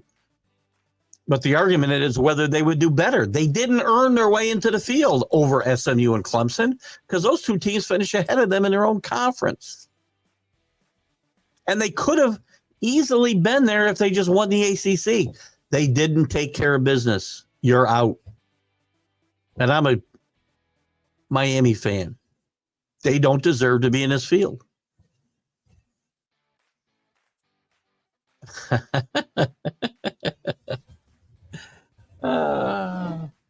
He might have been better, but he didn't win anything. Just saying. Munson's got 2 World Series rings. They won every fight they ever had on the field because you had little sissies like, Bill Lee out there picking fights and getting his shoulder broken by Greg Nettles. We won every fight on the field, every time. And most of the time in the standings, except for 75. And I'm talking about those teams, not later. I'm talking about those 70s teams. Yankees won the division 3 times and won 2 World Series. You won once and didn't win a World Series. Fisk is a great player. I'm taking nothing away from Fisk. I'm telling you, I hate the Red Sox. With every fiber of my body, I hate the Red Sox. I'll give them credit when they're good. That's 75 World Series, best World Series ever. Ever. Why does a team pay $700K for a below average defensive player when by the way, $700K is about the league minimum. Then a baddie hits some home runs, but mostly just stomps his feet and grunts at the pitcher. Who are we talking about? Are we talking about Alonso still? By the way, $700,000. I hope you missed a couple zeros there. Giolito sucks. Best you can say he's an innings eater. That's if he can get on the field. Is there a more ridiculous term in sports than innings eater, by the way? Because almost every guy I've heard with that, given that label, is no good. AC Miami better wear. Force sites, cold weather teams all won. Oh, I have no doubt. Listen, and the question isn't whether I have zero doubts, Danny, and I don't know if you're here. I have zero doubts that Alabama, Ole Miss, Miami, even South Carolina would have gone maybe and played better than SMU, played better than Indiana for sure. Let's just use those two teams because Clemson didn't embarrass themselves, I don't think. Tennessee had to be in, so they're out of this argument. But you take those two teams, Indiana and SMU. But that's not the question. The question isn't what are the best matchups. The question should always be who's earned their way into the field, whatever that field is. 4, 8, 12, 14, 16, 32, 64. Which I'm liking less and less as I say it, Danny. Miami would have lost to Notre Dame most likely and also would have lost to Penn State. Would they have put up a better fight than SMU and Indiana? I would say yes.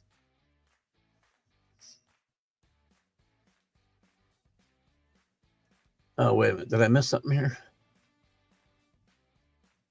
Oh, here we go. I missed a couple. 4 recent. I'm only talking about the 70s, Dan. Paul, don't change the narrative of our conversation. You asked me why I hate the Red Sox. I mentioned the 70s teams and my formative years from basically 69 to 1980 when I turned 20.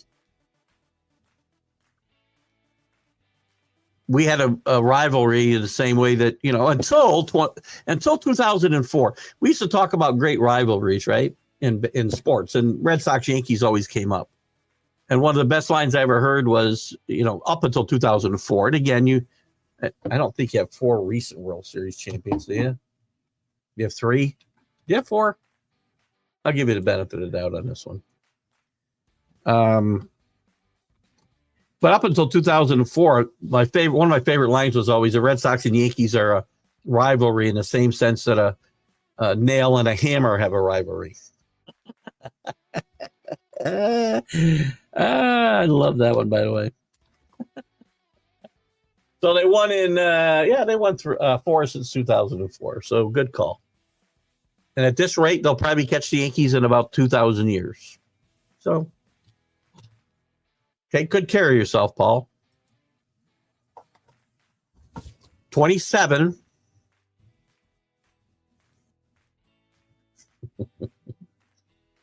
$27 to 7. No, sorry, that's bad. Bad math. 9.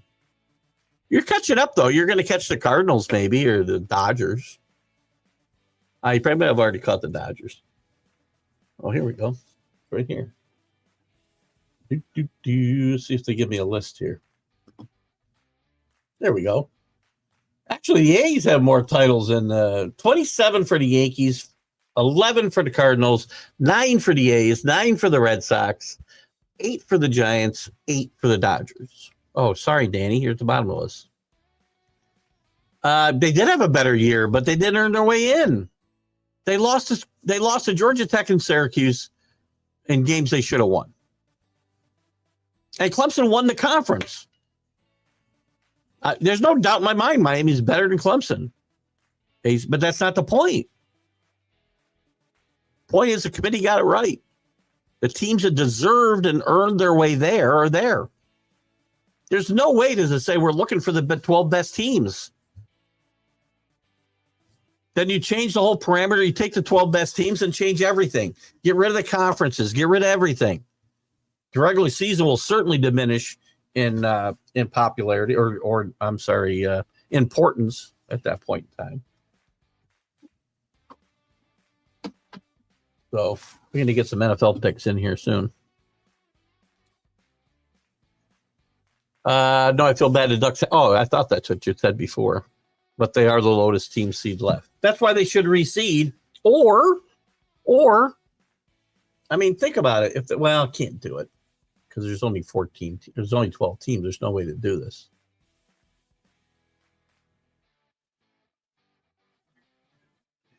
I mean, again, if you only had seeds and you didn't give buys to the conference winners and whatnot, they would have been seeded 1 through 12, right? And the 12th team would have been on the other side of the bracket from where the Ducks were. If everybody was playing in the first round, let's just say if there's 16 teams, I can't do it with 12. If there were 16 teams and you only seeded the 16 teams, and that's how they went through the brackets, the second best team would be on the other side of the bracket, and they would not be able to meet to the final. So that's one way to get rid of this injustice. Or if you're going to keep 12 teams and reseed them. Because again, in my seedings, Ohio State would be 2. Now, I understand the way they're seeded before because of having to take the conference champions into play and giving them the buys, because that's the way the playoffs set up. The whole one. See, we don't need reasons to hate each other's teams. Just to say Yankees and Red Sox, and if anybody tells me, the Yankees or Red Sox are okay. Paul, I got a friend of mine who says, you're a Boston fan, you root for the Patriots. Well, that's not true. I'm not a Boston fan. The Patriots play 22 miles away from Boston, and that's not Boston.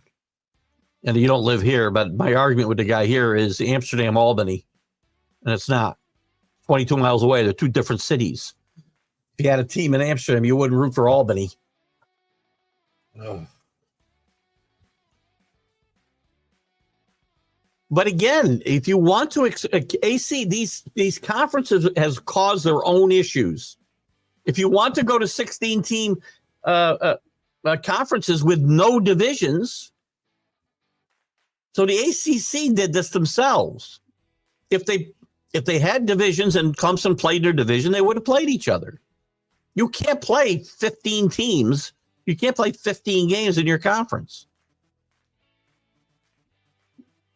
You can't play 15 games, first of all. And Clemson somehow did not get, I think all of these leagues that went away from divisions, the SEC, the Big Ten, the ACC, they have they have 3 or 4 teams that are their traditional rivals, if you will. And Clemson should be on Miami's list in this argument, by the way, that you would play every year and the rest would rotate. I don't disagree. That's why I don't want 16-team conferences. But all of these leagues voted to do this, so they hurt themselves. The ACC hurt themselves by Clemson not playing Miami, yes. But the way Miami finished the season, I'm not convinced they would beat Clemson. I don't know if you watch his team play, AC, but there's not a worse defense in the entire country. Kent State might have a better defense than Miami. They were terrible. And Cam Ward, as good as he was, came up really small in the last game against Syracuse. He came up small against Georgia Tech. They lost their last 2 regular season games. Miami's got no argument that they belong in this tournament. That's coming from a Miami fan. No argument. None. Munson with better overall impact than Fisk, starting with leadership. Well, I agree with that 100%. Thurman was a better leader. Thank God the Redlegs beat the Sox. It's probably the only time in my life I ever rooted for Cincinnati, probably. Although Louis Tiant, look, there's great players. Those Red Sox, I'm not going to tell you guys are bad just because I hate their team. Fisk was a great player. Yaz is a great player. It's funny how Boston fans don't really appreciate their guys until they're gone. Ask Ted Williams. Ask Fisk. But Fisk is a great player. Yaz is a great player. Dewey Evans, great player. Should be in the Hall of Fame in my mind. Lynn was a great player then. Jim Rice speaks for himself. Great player. Louis Tiant. But I hate the Red Sox. Oh, 700 million. That's a little better. Referring to Soto. Well, again, there's a difference between worth and earn. You're worth whatever somebody's willing to pay you. If I went looking for a new job today and somebody was willing to pay me 10 times what I'm making today, then I'm worth it. Now I have to go earn it. That's two different things. Same way in sports. And I would not, again, I'm happy the Yankees didn't go out and give $780 million to Soto because we wouldn't have been able to improve the teams elsewhere. And you don't need 40 home runs at 9 positions. You need a complementary. As much as baseball is an individual performance sport, as we talked about with Ricky, you still need a team that's cohesive and can play together. As much as Ricky Henderson might have been a selfish player, he also helped that team's ability to win games within a team concept. And I would argue that even with his selfishness, Ricky's a more fundamentally sound player than half the players playing in the half the players. 90% of the players playing in Major League Baseball.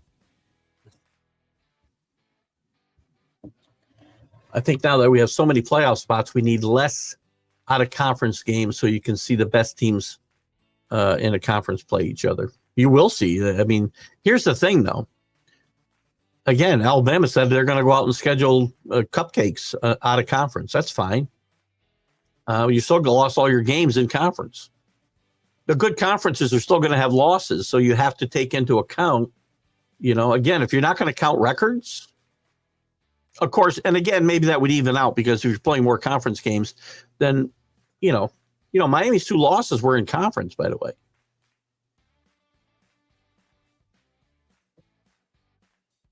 Clemson's weren't.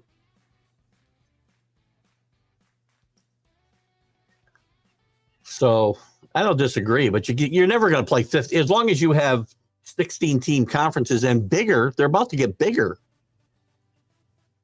You're not going to be able to play 15 conference games.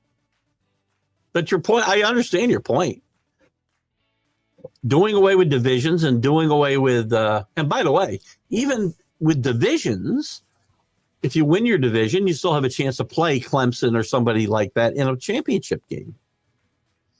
They didn't play SMU either, don't forget. You mentioned Clemson. They didn't play SMU either.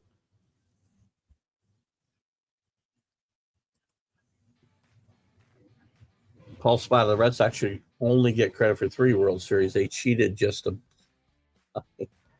I have no idea where that's going.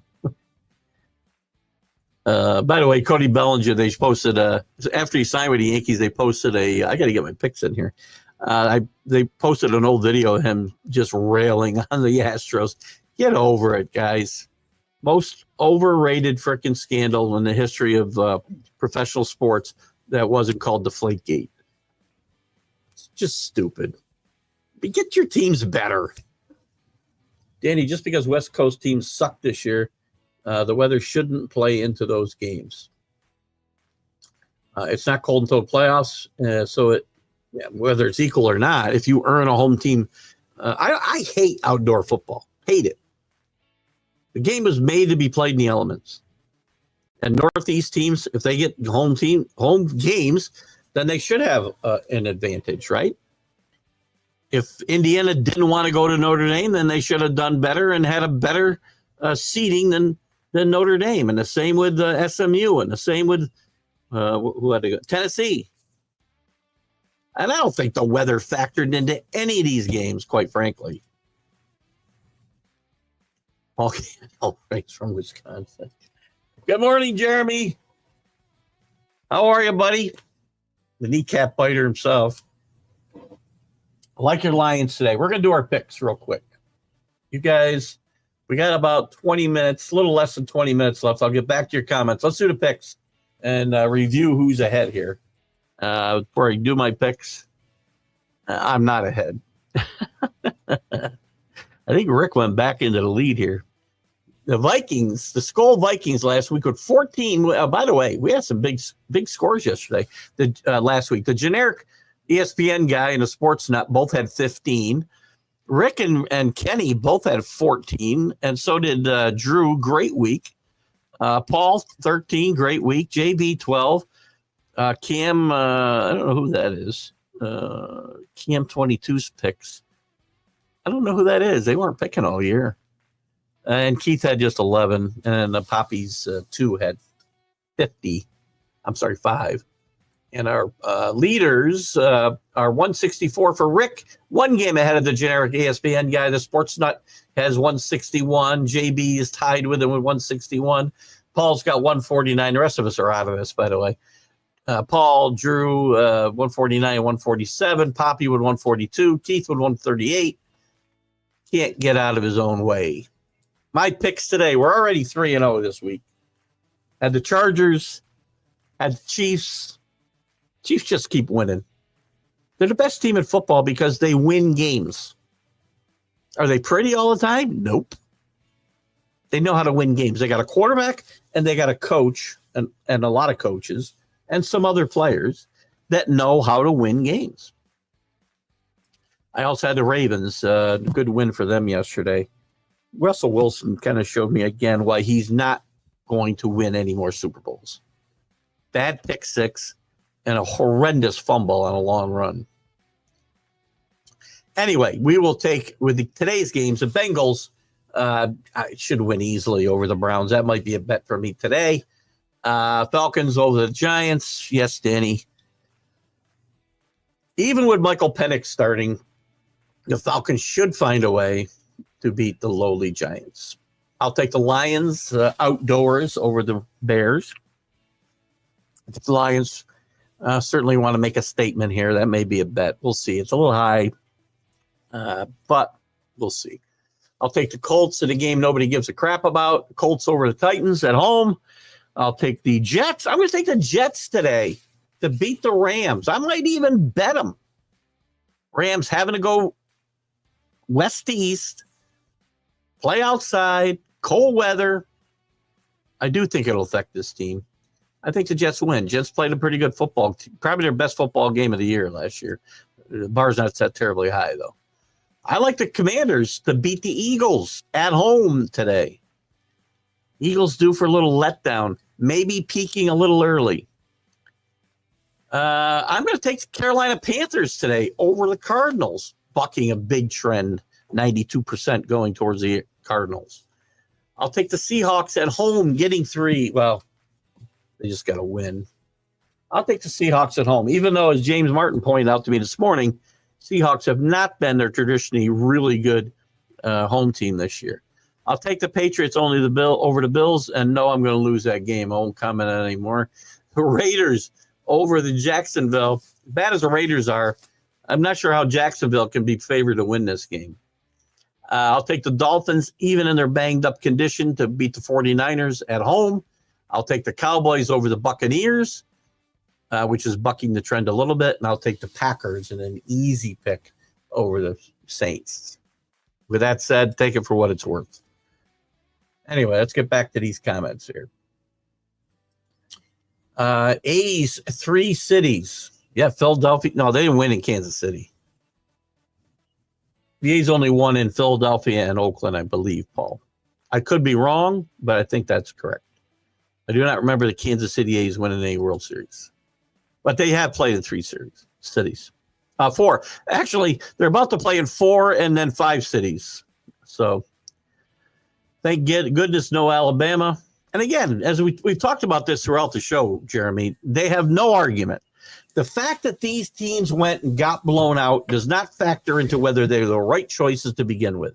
You can't say this after the fact. I said it last year, and I'm opening the door for Rick to bring up his whole quitter comment, which is, again, accurate but not accurate all at the same time. When Florida State was left out last year, I said, when I said that was wrong, I said, do not say, see, I told you so, when they go and get blown out by Georgia, because nobody's going to play. It's irrelevant. And even if they'd gone to the playoff and gotten blown out, it's irrelevant. They earned their way into that playoff. The playoffs are to crown the national championship, so of course, no, that's not, but hey, you're not, look at, your thought process is not wrong, but that is not how this is set up. If that was set up, you wouldn't be giving automatic bids to anybody. You'd be picking the best 12 teams. There's 5 automatic bids. That already tells you you're not getting the 12 best teams in the country. If it was the 12 best teams in the country, Boise probably wouldn't be there. Well, Boise might still be there. Arizona State may not be there. Clemson wouldn't be there. SMU wouldn't be there. I agree. But that's not the way that the model's built. Now, you can argue they should change it, but we can't argue those teams belong in there now because that's not the way it's built. Would Miami have played Penn State or Notre Dame any better in freezing? Yes, they would have. Yes, they would have played better against Penn State. I'm not saying they would have won, but there's no way they come out of there with 3 points, 10, whatever the hell it was. But that's, again, not the point. None of those teams deserve to get in the playoff based on their regular season results. It's not about the eye test and who's better. That's not the way the model's built. And again, AC's not wrong and saying maybe they should be. It should be that. Well, then just take the 12 best teams. And then just decided making the playoffs was enough. They were awful. I think we also saw that Indiana's right now, and they might get better. I mean, they are who they are. They're slower. You saw that they were slower. I don't think they gave up. Their coach gave up. This guy, and I've had said a lot of really nice things and good things about Kurt Cignetti, but I will tell you, he gave up in that game and was just trying not to get blown out when he punted the ball with 10 minutes left, down 3 scores at the Notre Dame 48-yard line in the fourth quarter. You go for it there if you're trying to win the game.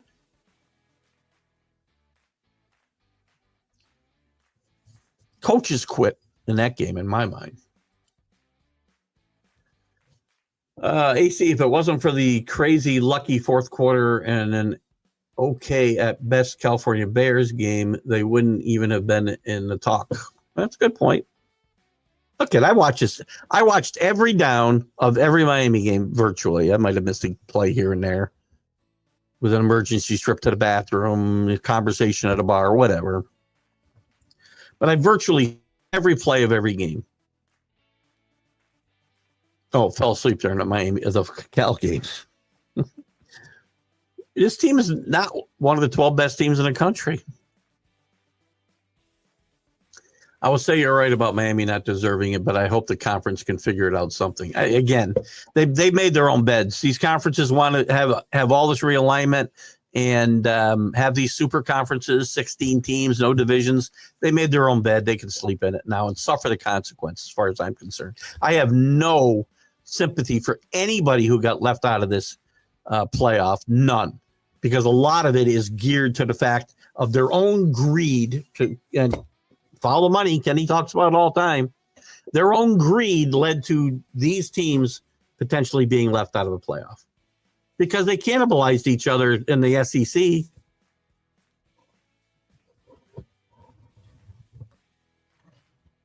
AC agreed. All these conferences need to do a better job. Yeah, don't screw up with the logistics of college football. You would have been better off. And in no way the same conference should be playing in a round of 8. They should have separated only meet in the finals. Well, you can't if you're going to seed them. Again, you need to have 16 teams all playing in the first round, and then you can manipulate those things. This is stupid. The way these brackets are ridiculous. There's no way that Penn State ought to be playing Boise State and Oregon be playing Ohio State. None. Paul respects you. I respect the Red Sox. I hate them though. Yeah, that's what I say. No doubt if someone is the best player in history though. No doubt some of the best players in history though. No, I agree. The Red Sox have had some great players. I'll take players with 8 players with 280 better batting average than play the field with above average players. Screw these guys that only hit homers and strike out 200. Kenny, I don't disagree. I argue all the time about the way the game is played today. We need a GM and a manager who want to build a team that plays fundamentally sound baseball, offensively and defensively, takes situational hitting into account, runs the bases, hit and runs, can bunt a player over, hit behind a runner when they need to, give themselves up, and we will change baseball. But you need more than one of those guys, and he's got to be successful. And it's probably not going to happen. What do we got? We got 8 minutes left. Paul, exactly. Get over it, Danny. Get over it, Danny. His teams all suck. Oh, wow. How'd Danny get thrown into this poor man? Oh, the cheating stuff. Whatever. Danny's entitled to hold on to what he wants to. And again, I will continue to say, and we're not going to get into a lot of this with 7 minutes left, but look at Yankee fans, especially Dodger fans. Maybe you got a better argument than I do. Yankee fans, you got zero argument about the Astros in 2018, was it? You didn't score any runs. Them stealing your signs didn't keep you from scoring runs. Dumbasses. Losing teams always find an excuse, right? We find a reason to hate teams that are winning because, they're doing something wrong. Somebody's giving them an advantage. We're looking the other way. We're doing this. We're doing that. Get your own team better. Good morning, Ray. Ray Phillips out in Pert, New York. Big Red Sox fan, Paul. Happy Merry Christmas to you and Judy and the family, Ray. I hope you guys have a wonderful, wonderful holiday. Great people, and wish you guys the best. Great seeing you this morning, Ray. Hope you're there to hear this. Drew says, I always expect to be out of the pick'em. I just want to beat me. How did I say we stood? You're one ahead of me? Oh, I think you're more than one ahead of me. I suck. I think I'm about, it should be the same in both. So I'm only going to look at this one. I can't see how my record would be any different in the other one. 38. Oh, you're going to beat me. You got a 9-game lead with 3 weeks to go. I need a 16 and you pull a 7 and I'm tied. Not going to happen.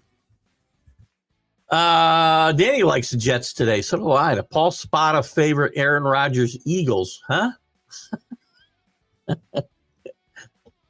Aaron Rodgers. Oh, you like the Jets and Paul Spada favorite Aaron Rodgers Eagles. There's no punctuation. I got screwed up.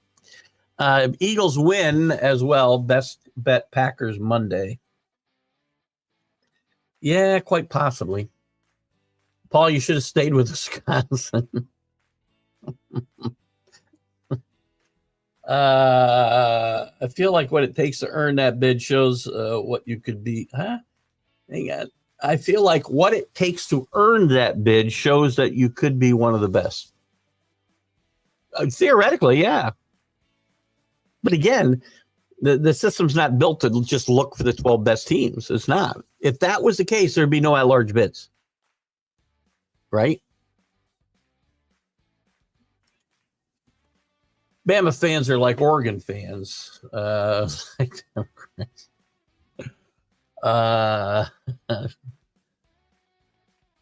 Except one has never hung a banner, Paul Spada, even with the Nike money. They do have a fine collection of uniforms. Indiana had to play the team playing the best football right now. Notre Dame is the best to beat today, not Oregon. I'm not going to argue that fact. I know my my Notre Dame confidence is somewhat financially based, right? I mean, as I've said here, I have a $7,000 stake right now in Notre Dame winning the national championship. A bet that cost me $100 to make. That's a pretty good return on your investment, by the way.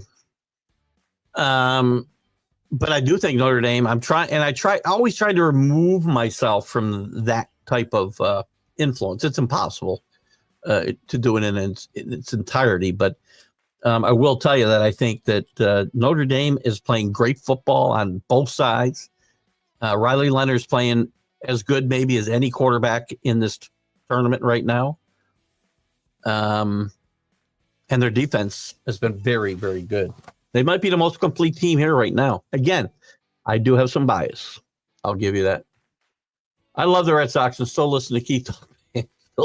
Thank you. Thank you, AC. Listen, we're not always going to agree here, and that's why we have fun. If we all just sat here and we agreed on everything and we sang Kumbaya for 2 hours, who the hell would want to watch that? It's so cold, the snow is squeaking. I got to go out and clear the sidewalk. Nobody came to do it yesterday. I live in a complex. The HOAs, they did the driveway. Nobody ever came to do the sidewalk. So I'm not going to bitch. I mean, it's not that much. I'll go out and do it. I should have done it yesterday when we got home from dinner. Had a nice lunch with my dad and my stepmom yesterday for her birthday. Happy birthday, Jeanette. When a team gets fined, and happy birthday to Paul Spada. I forgot to mention that. On Friday, he had his birthday here a few days ago. When a team gets fined and penalties and drafts by league, you're guilty of something. That's all. Well, it's fine. I mean, again, my argument is not that they didn't do something. My argument is always that everybody does this stuff. They got caught.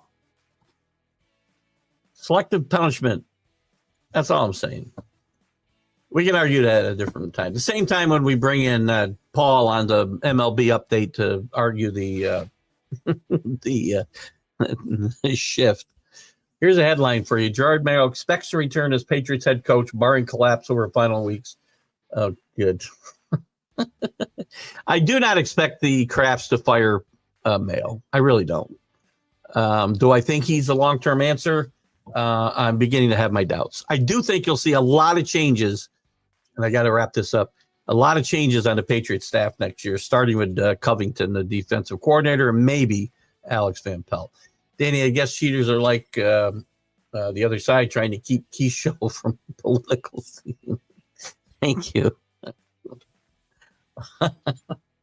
They get there. Everything's politics, isn't it? It's still early in the home of the world champion Dodgers, so punctuating isn't working. That's true. And listen, I have trouble with punctuation and spelling and enunciation, even in the best of times. It's already 10:30 here, not 7:30. So I get it. Read your contract. The sidewalk mate. No, it's not my responsibility. They've already come and done it several times. Believe me, I know what's in that contract and what I'm paying for. All the things that I used to do, they do. Thank you, though, Rick. Wishing everyone yes, Merry Christmas, Happy Hanukkah, whatever else Kwanzaa, Festivus, whatever you're celebrating. Have a great time, guys. Danny's got the last comment here. In no way want to miss Paul's shift wake up. That's a 3 o'clocker. You'll be able to manage, I think, pretty well. Guys, I appreciate you coming in.